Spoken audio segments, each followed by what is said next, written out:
Sejak Rusia menyerang Ukraina pada Februari 2022, belum ada bendera putih yang dikibarkan. Baik Rusia maupun Ukraina terus mempertahankan kekuatan mereka di garis depan peperangan. Presiden Rusia Vladimir Putin seolah begitu bersikeras ingin menguasai negara tetangganya Ukraina. Bagi Rusia, Ukraina bukan sekadar negara tetangga. Ukraina menjadi cermin masa lalu, medan perang identitas, dan kunci bagi ambisi kekuasaan Vladimir Putin. Perang Rusia-Ukraina bukan hanya sekadar perebutan tanah. Jadi, seberapa penting Ukraina bagi Rusia hingga Moskwa harus membayar mahal perang 3 tahun ini?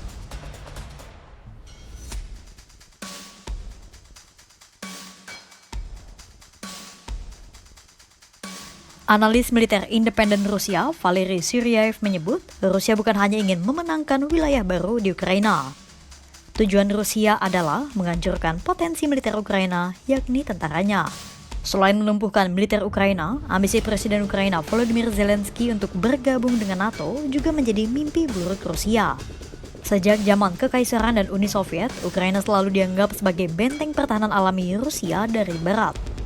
Jika Ukraina bergabung dengan NATO dan berada di bawah pengaruh Barat, Rusia seolah kehilangan zona penyangganya.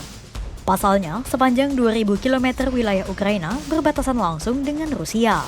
Itulah mengapa selama bertahun-tahun Putin terus mengeluhkan perluasan NATO ke arah timur sebagai ancaman keamanan.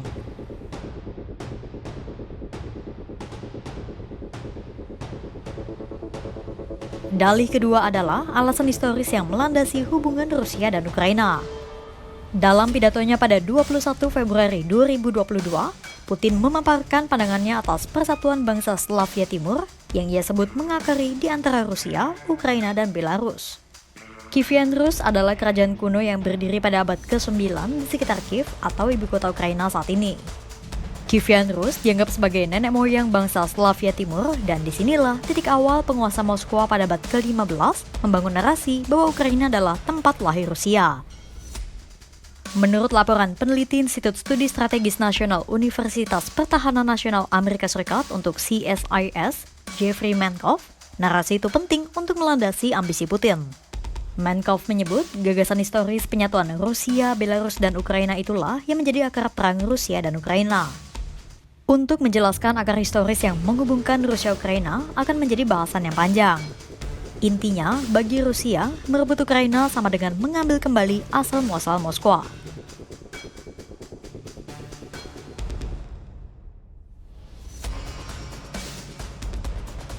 Pada 2014, Presiden Ukraina yang pro-Rusia, yakni Viktor Yanukovych, digulingkan dalam revolusi martabat atau dikenal juga dengan revolusi Euromaidan. Setelah revolusi itu, Ukraina kemudian menandatangani kerjasama dengan Uni Eropa. Menkoff menyebut Rusia memandang revolusi itu sebagai upaya kudeta yang didukung oleh Amerika Serikat dan menjadi penghinaan langsung terhadap pengaruh Rusia. Sejak saat itu, Putin mengecap pemerintah Ukraina yang pro-Barat sebagai boneka Barat atau bahkan neo-Nazi. Invasi pada 2022 pun seolah menjadi aksi balas dendam politik terhadap upaya menggulingkan pemerintahan yang pro-Rusia.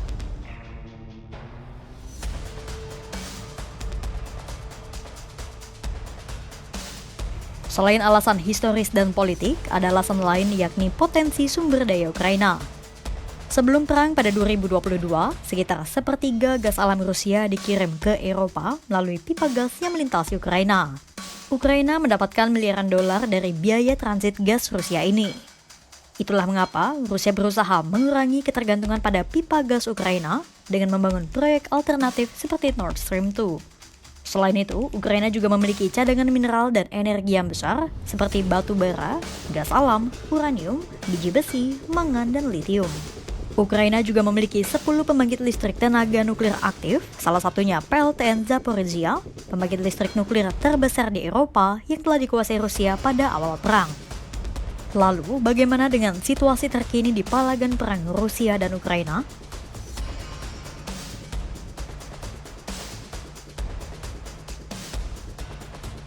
Rusia terus memperluas kendali secara perlahan namun pasti melalui serangan udara dan darat. Sesuai laporan The New York Times pada 19 Juli 2025, Rusia telah menguasai lebih dari 2/3 medan perang utama di Donetsk, Ukraina. Rusia juga membentuk kantong pertahanan sedalam 16 km di sekitar pasukan Ukraina. Rusia juga memasuki wilayah Dnipropetrovsk untuk kali pertama dalam 3 tahun peperangan. Rusia menggunakan taktik dan strategi baru dengan meluncurkan drone dan rudal secara masif, kemudian menyerang garis musuh dengan serangan darat yang gencar. Bahkan pada 8 Juli 2025, Rusia telah meluncurkan 728 drone umpan dan peledak dalam satu hari. Itu adalah serangan udara terbesar yang pernah Rusia lancarkan dalam satu kali serangan. Serangan-serangan Rusia itu telah membuat Moskwa meraih keuntungan teritorial terbesar pada tahun 2025.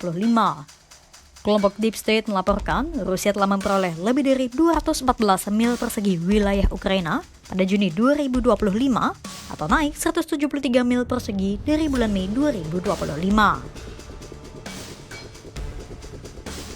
3 tahun sudah perang berlangsung, namun tak ada tanda-tanda damai akan datang. Perang Rusia-Ukraina bukan hanya tentang tanah dan kekuasaan, tetapi juga tentang sejarah, identitas, dan geopolitik global. Bagi Putin, Ukraina adalah cermin masa lalu dan kunci bagi masa depan Rusia. Sementara bagi Ukraina, ini adalah perjuangan hidup dan mati untuk menentukan arah negeri sendiri. Dunia terbelah, dipaksa memilih di antara dua kubu. Satu, Ukraina berusaha bertahan dan Rusia terus maju dengan segala cara. Dan di tengah deru rudal, runtuhnya kota, dan jutaan nyawa terusik, pertanyaannya masih sama. Akankah perang ini berakhir atau justru membuka lembar baru konflik yang lebih besar? Pantau terus perkembangannya hanya di kanal YouTube Kompas.com.